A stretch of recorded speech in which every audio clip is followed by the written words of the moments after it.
Libra. So actually what happened last night is after I finished packing up, there was one extra card, the Six of Cups, which we already had in your reading. So I'm going to read that first, then the Eight of Wands, and then we'll go on to the other two. So found the red glasses as well. That's good. Right. Six of Cups. So we did have that. What position was it in? So I forget everything instantly.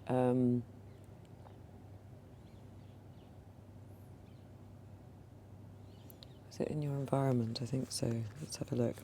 The land of pleasure, Sun in Scorpio, nostalgia, reunion, childhood memories, giving and receiving, reconnecting with the inner child. Two young friends tucked into a verdant corner outside the city walls are, let me not end that, are sharing a sweet moment together. One sits in the grass inspecting a flower, and the other kneels handling a cluster. This card is about kindness and simple joys in life.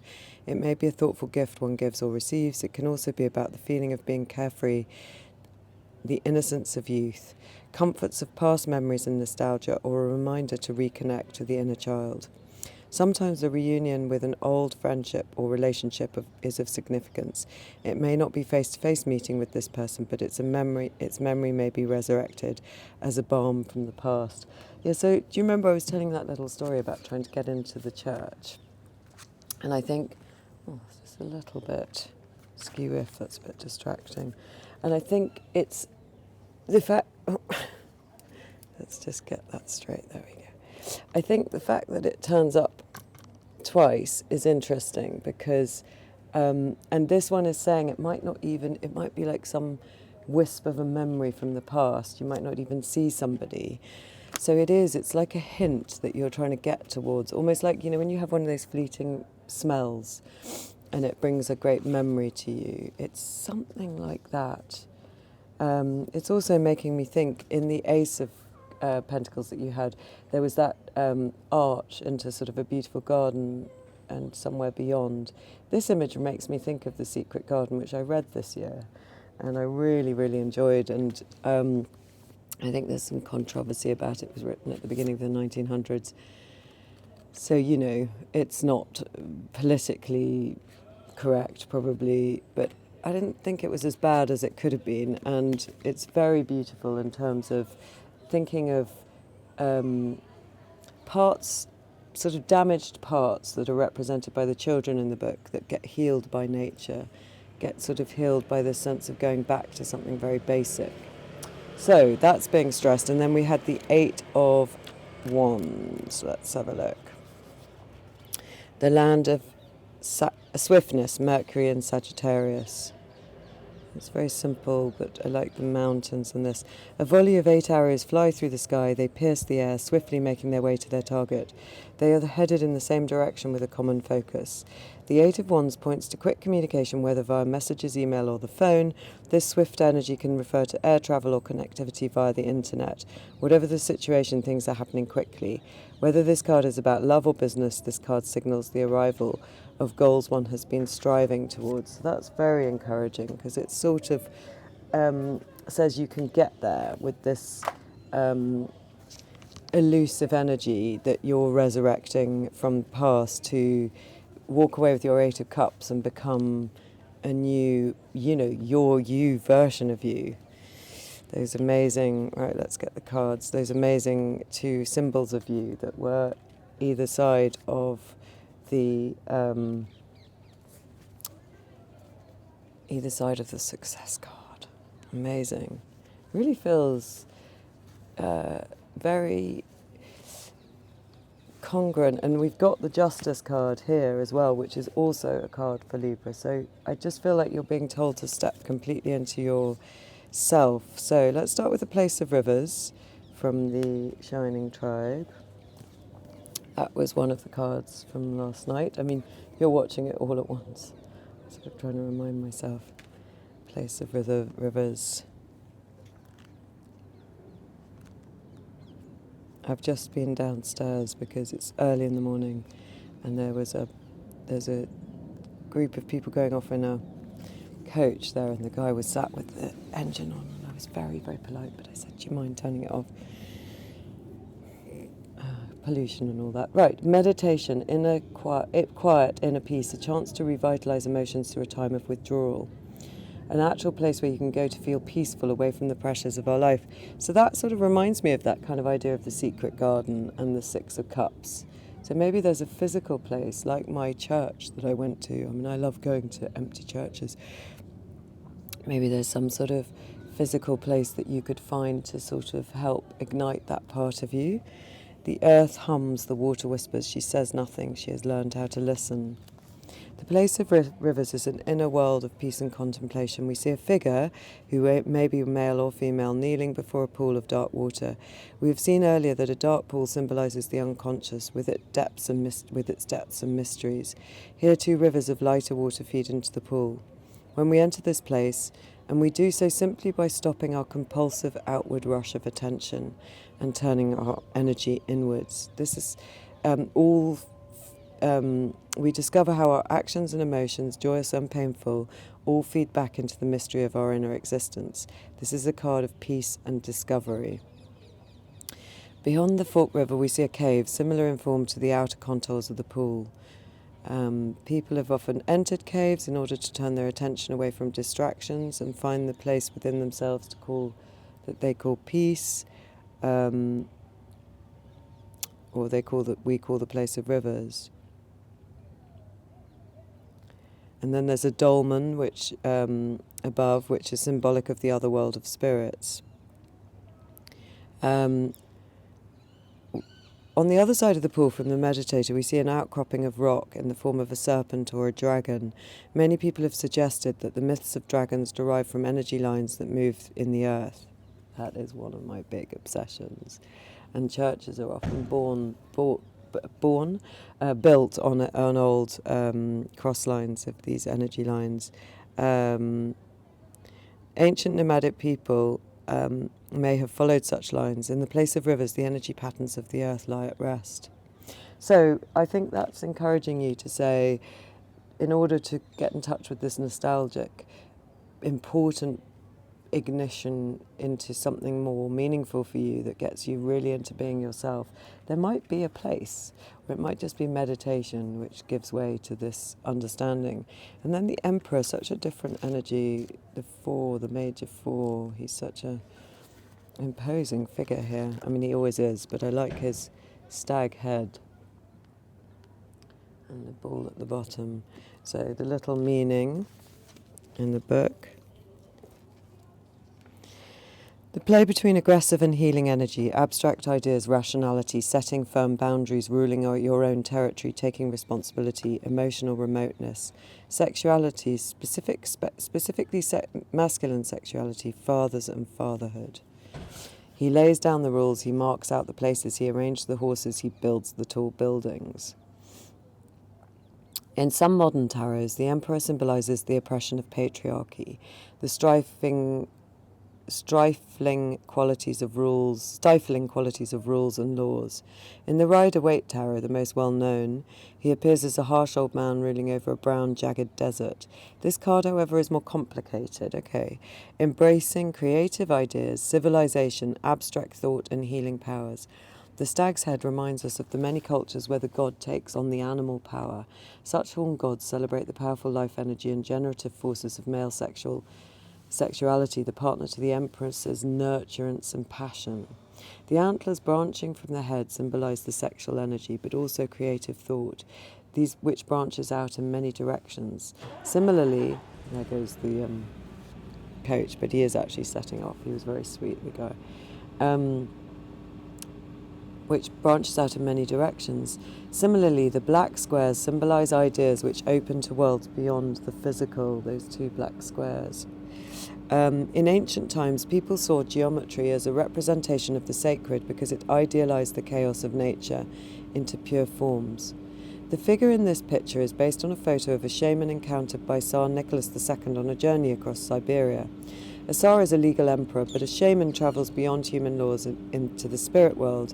He wears a blue crescent to symbolise his connection to the triple goddess of the moon. Traditions that celebrate the horn god often see him as the goddess's lover. Okay, that's interesting.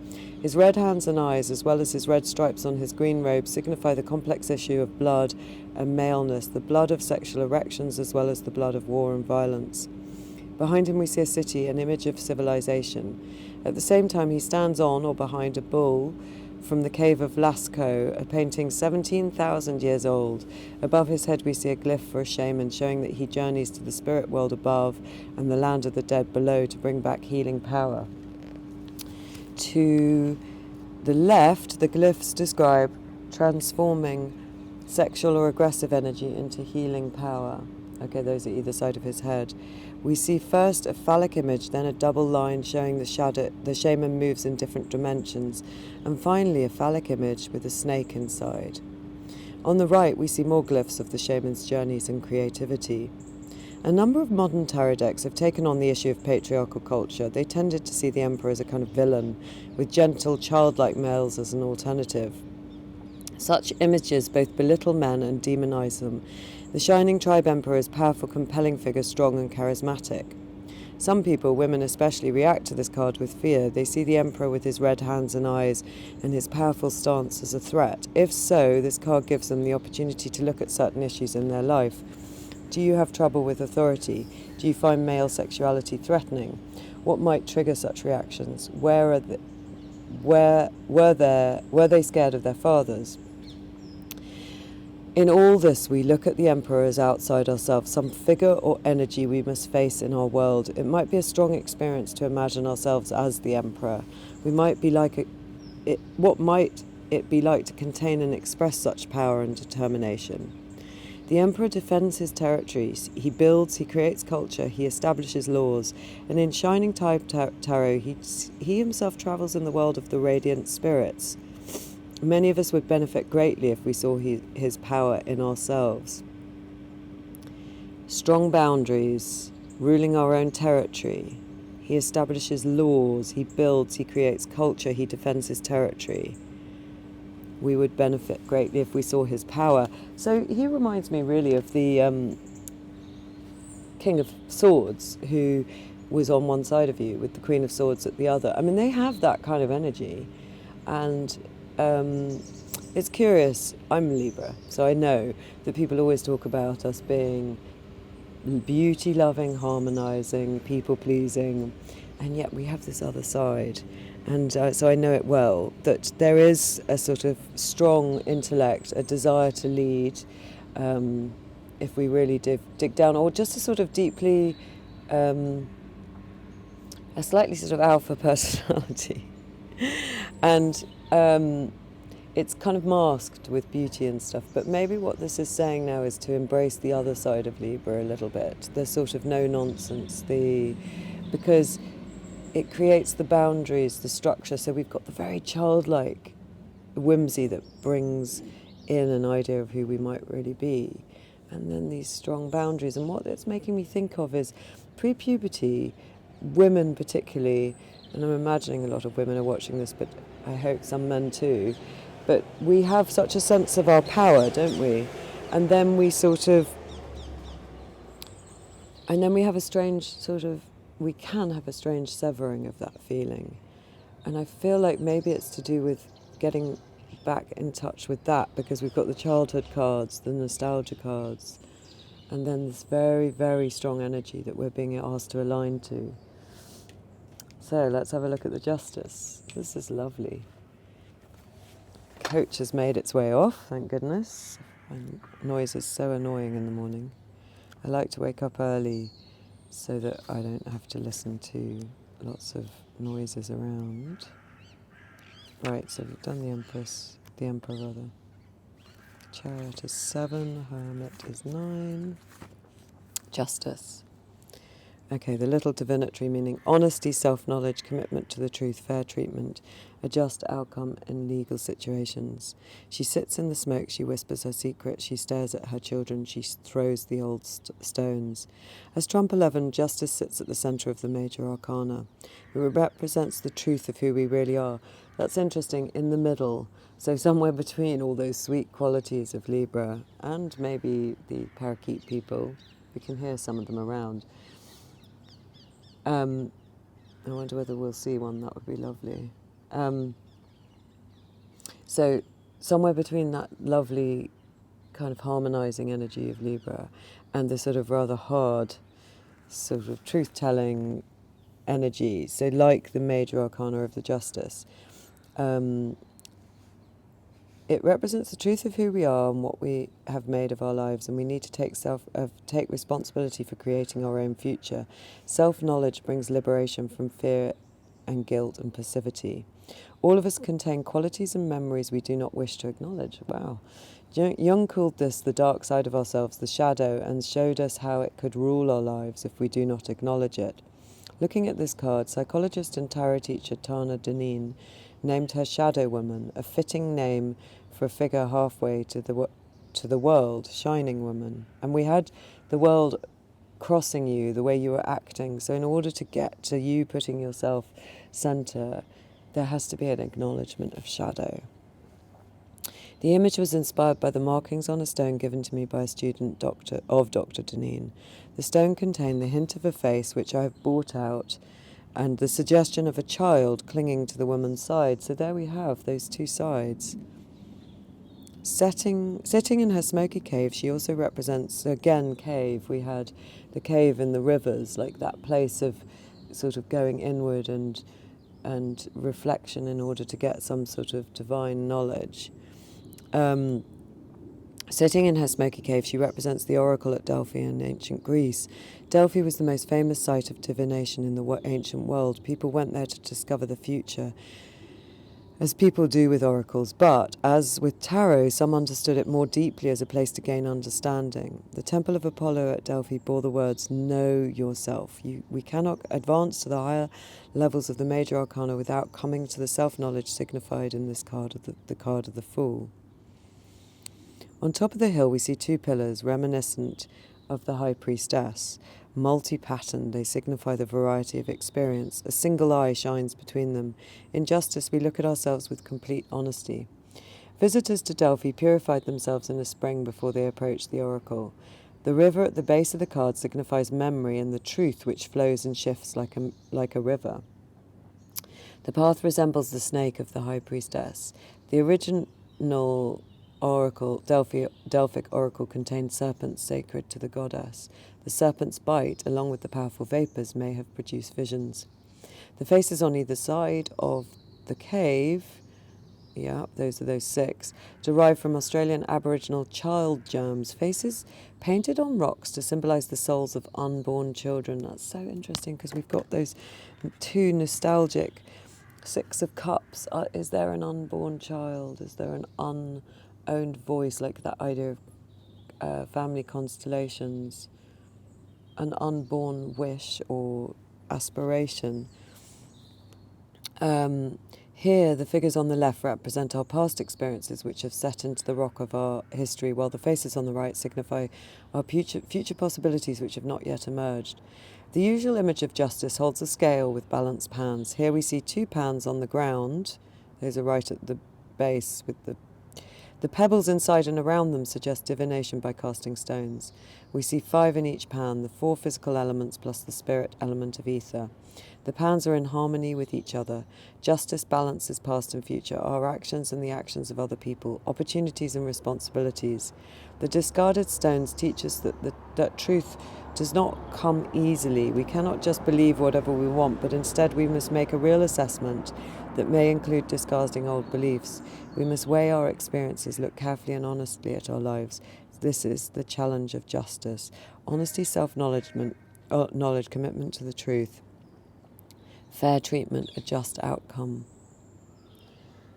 And not projecting, because the reverse of this would be projecting onto others, our problems onto others. So, along with this beautiful nostalgia of something really lovely that is buried in our past, we have to get really real, like the Emperor and also the King and Queen of Swords, and sort of see things in a very cold, hard light. I wonder how that's going to feel. But it's really worth it, because that's what brings us success. So it's balancing these two very different elements. And I love that image of the children. What is the Aboriginal word for it? The children of... The child germs. This symbolise the souls of unborn children. It reminds me of Beloved, that book by Toni Morrison, which is just so wonderful. It's definitely in my top 10, I would have thought, because of the writing and the... Oh, it's just so impactful. You have to sit and reread passages over and over. It's so beautiful. And in that story, there is a haunting by by a child that didn't get to live its life, not an unborn child. So that's interesting. Maybe we do get haunted. Maybe there's something in that for you. That this is like a poltergeist child.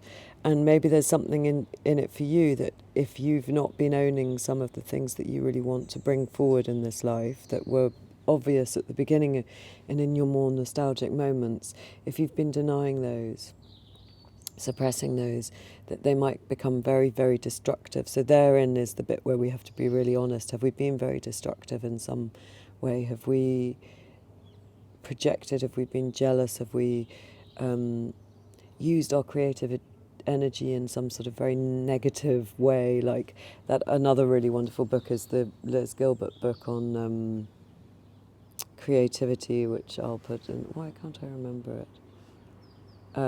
Magic something. It's basically about how... I love her line. She sort of says, if you don't use creativity, it's like a collie dog without being given a job, like a sheepdog. They're super intelligent and they need something to do, and they become very destructive, chewing at the furniture and causing all sorts of trouble if you don't give them a job. Is there an element of that in your past? But what could you be honest about? What is the honesty you need to see where you've abandoned something and you might be projecting? And what bits of yourself do you need to see clearly? It's funny, I'm looking at a police car arriving up the road. It's quite a sort of ominous image, isn't it? I got stopped by the police the other day, and they breathalyzed me, and I hadn't been drinking, so it was quite satisfying. But so maybe the reason that that's coming up is, don't worry too much. You can afford to look at those sides of yourself without there's not going to be some onerous punishment in it. It's just being honest and seeing things for as they are. What a great reading. You're going to step into your real self, and this is coming up when I'm recording it to your birthday, and that's lovely. So really embodying yourself, both the beautiful aspirations from your youth, your nostalgic young aspirations is what I want to say, and then really being really honest and disciplined and boundaried and strong. And even if we've been taught that maybe that kind of strength is a bit distasteful, I'm afraid you're going to have to step into it because it is part of you, and actually it'll be quite fun, and allow those soft bits to flourish. That's a lovely reading. Okay, well, thank you for bearing with me, and see you again.